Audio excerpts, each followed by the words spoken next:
Chapter 1, the shiny object phenomenon, distractions from deeper healing.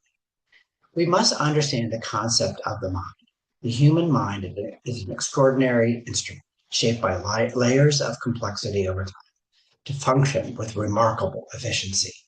It constantly seeks the easiest and most effective ways to process information, allowing us to react quickly to our surroundings, ensuring our safety and propelling us forward in life. However, this remarkable efficiency also comes with its own set of challenges. In our quest for survival, our mind often focuses on the most immediate and attention-grabbing elements in our environment, what might call the shiny object. These distractions can sometimes lead us away from the deeper truths about ourselves and the world around us. The essence of the shiny object concept lies in its ability to divert attentions from the core issue at hand. In the context of interpersonal trauma in men, the shiny object represents the surface level manifestations, such as elevated suicide rates, substance abuse, and other destructive behaviors that distracts us from addressing the deeper underlying problem, trauma, and more specifically, interpersonal trauma. When we explore how trauma impacts men, we see a clear connection between trauma and the prevalence of depression, suicide, and substance use. These issues often intersect, creating a vicious cycle of self-destruction. However, societal focuses tend to zero in on alarming statistics, like the fact that men are 4 times more likely to die by suicide, or the need to treat substance abuse through abstinence programs. While these are critical issues, they are the shiny objects that draw attention away from the root cause, which is often deeply embedded in trauma. Interpersonal trauma, particularly when it's unrecognized or untreated, is often the driving force behind surface-level issues, including addiction and suicidal behavior. Yet it frequently remains in the background, overshadowed by more visible symptoms. In many cases, the focus of treatment becomes centered on managing these symptoms, emphasizing sobriety for addiction or addressing depression through medication to reduce suicide risk. While these approaches are vital, they often neglect the essential work of addressing the underlying trauma itself. This oversight allows trauma to persist, perpetuating the very behavior and outcomes we aim to prevent. By focusing solely on the symptoms, such as achieving sobriety or lowering suicide rates, without delving into the root cause, interpersonal trauma, the core issue remains unaddressed. For men, this is particularly insidious. Societal expectations often discourage emotional vulnerability, leaving trauma being left untreated or unrecognized. The result is a cycle where trauma continues to drive the destructive behaviors and mental health challenges that surface later in life. To truly break this cycle, it is crucial to shift the focus of treatment from merely managing symptoms to also confronting and healing the trauma that lies beneath. Without the deeper work, the intervention may only provide temporary relief, leaving the underlying trauma to manifest in new, potentially more harmful ways. In essence, the shiny object distracts us from profound and complex impact of interpersonal trauma, steering the conversation towards symptoms rather than causes. To truly help men who are suffering, it is crucial to shift the focus away from distractions and towards the underlying trauma that fuels the destructive behavior. Renowned physician and author Gabor Mate has extensively explored the intricacies of human needs, particularly focusing on 2 fundamental drives: the need for a sense of belonging and the drive to be authentic. Mate suggests that when these 2 core needs, belonging and authenticity, come into conflict, it creates profound distress within the individual. The internal conflict can manifest in various ways, often leading to seek solace in superficial distractions, the proverbial shiny object, rather than addressing the underlying issues that cause the distress. This book, Beyond the Shiny Object, seeks to explore how we, as individuals, develop our sense of self.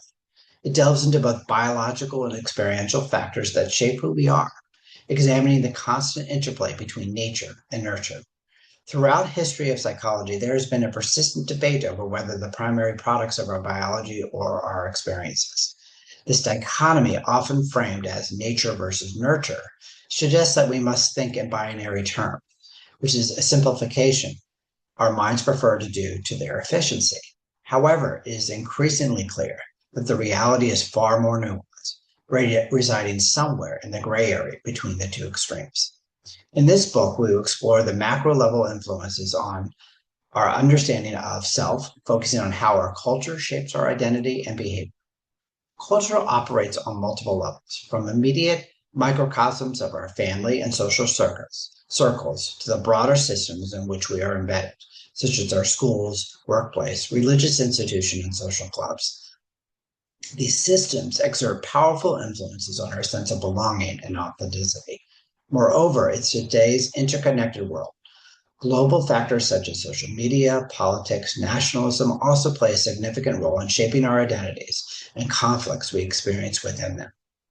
While the broader themes of belonging, authenticity, and cultural influences are crucial in understanding human behavior, beyond the shiny object takes a specific and deeply necessary focus on the understudied area of interpersonal sexual trauma in males.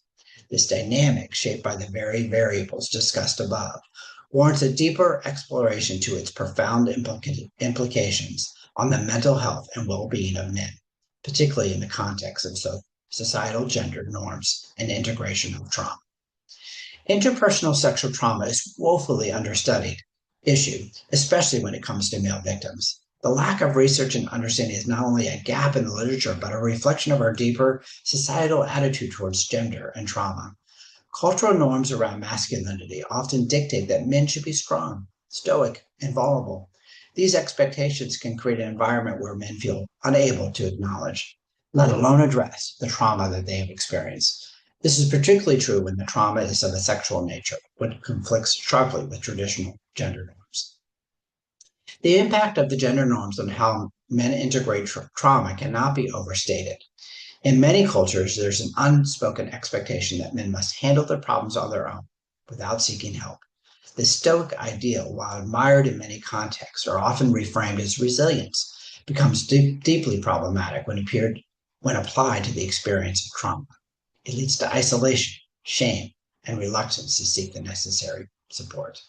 When the trauma involves sexual trauma, the stigma is even more intense. The very idea of a man being a victim of interpersonal sexual trauma challenges entrenched notions of masculinity, making it even more difficult for men to process and heal from their experiences. The struggle of men to find a space where they can recover and explore what it means to be victimized is currently being explored at a deeper level as we navigate the epidemic crisis of suicide among our military veterans. Military culture, with its emphasis on strength, resilience, and self-reliance, mirrors broader societal expectations of masculinity. The trauma experienced by military veterans fit into the gendered norms of being victimized by war and violence. However, even within this context, there's a significant gap in recognizing the need for men to have a space to recover and explore their trauma, particularly when it involves interpersonal sexual trauma. Research indicates that veterans with a history of interpersonal trauma, meaning they were harmed within the context of the relationship, are at a significantly higher being diagnosed with post-traumatic stress disorder, PTSD, and may struggle to perform their duties to their full capacities in the military. This suggests that military trauma tends to exacerbate pre-existing issues rather than create them. In contrast, those experiencing military trauma alone without a prior history of interpersonal trauma tend to recover more quickly and with less intervention. This distinct difference lies in the nature of trauma. Interpersonal trauma, which involves betrayal and harm from someone with a trusted relationship, has a much deeper psychological impact compared to life-threatening situations encountered in combat, which typically involves an unknown enemy. The personal and relational betrayal inherent in interpersonal trauma can shatter one's sense of trust and safety, making recovery more complex and prolonged. On the other hand, trauma from combat with an unknown entity, while severe, does not usually involve the profound breach of trust, allowing for a comparatively quicker recovery process. This highlights the unique and devastating effects of interpersonal trauma on mental health, particularly in the context of military service. One can only imagine the compounded difficulty when we add the layers of interpersonal trauma through the lens of sexual trauma. Interpersonal trauma, by its nature, occurs within the context of a relationship. It involves a betrayal of trust and a violation of boundaries that can have a profound impact on an individual's ability to form and maintain healthy relationships in the future. Healing from interpersonal trauma, therefore, often requires engaging in new, healthy relationships that can provide a corrective emotional experience. However, because the injury occurred within the context of a relationship, and because the concept of authenticity can be weaponized by offenders to manipulate their victims, it is understandable that many survivors may avoid deep, intimate relationships altogether. This avoidance can make it nearly impossible to achieve the kind of relational healing that is necessary for recovery. In this book, we will explore these issues on multiple levels. At the macro level, we explore how societal gender norms and cultural expectations influence the way men experience and integrate trauma. We will also look at the roles of institutions, such as the military, religious organization, and mental health services, in either supporting or hindering the recovery process. For example, military culture often prioritizes resiliency and self-sufficiency, which can make it difficult for veterans to acknowledge and seek help for trauma, especially when the trauma is of a sexual nature. Similarly, many religious organizations may emphasize forgiveness and reconciliation, which can be problematic as it may be seen as a toxic positive response and avoidance when dealing with a profound betrayal involved in sexual trauma. The macro level, we will delve into personal experiences of male survivors of sexual trauma, explore how their identities have been shaped by both their biology and their experience. This includes an examination of how attachment theory and personality traits influence their ability to form relationships, as well as how trauma can impact the structure and function of the brain. We will also consider the role of authenticity in the healing process, recognizing that while authenticity is often seen as a key component of psychological health, it can be a double-edged sword for trauma survivors. Offenders often use a facade of authenticity to manipulate and control their victims, making it difficult for survivors to trust their own instinct and to engage authentically with others.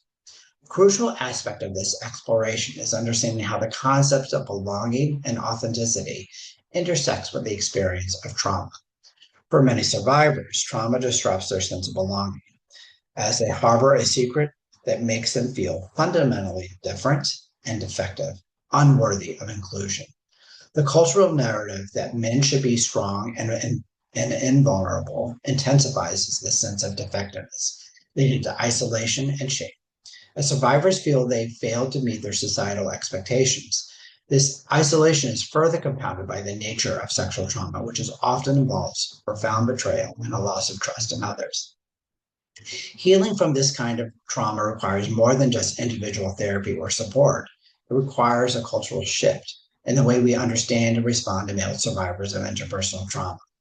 This includes challenging the societal norms that perpetuate silence and shame, creating space when men feel safe from judgment to share their experience and seek support, and providing education and training professionals who work for trauma survivors. It also means recognizing that healing is not a linear process, but a journey that requires time, patience, and the support of compassionate community. And beyond the shiny object, we will also explore the role of relationships in the healing process. While trauma often disrupts relationships, it is through relationships that healing can occur. This book will examine how survivors can rebuild trust, both in themselves and in others, and how they can learn to engage authentically in relationships after experiencing such profound betrayal. We will look at the role of therapy in this process, as well as the importance of peer support and community involvement.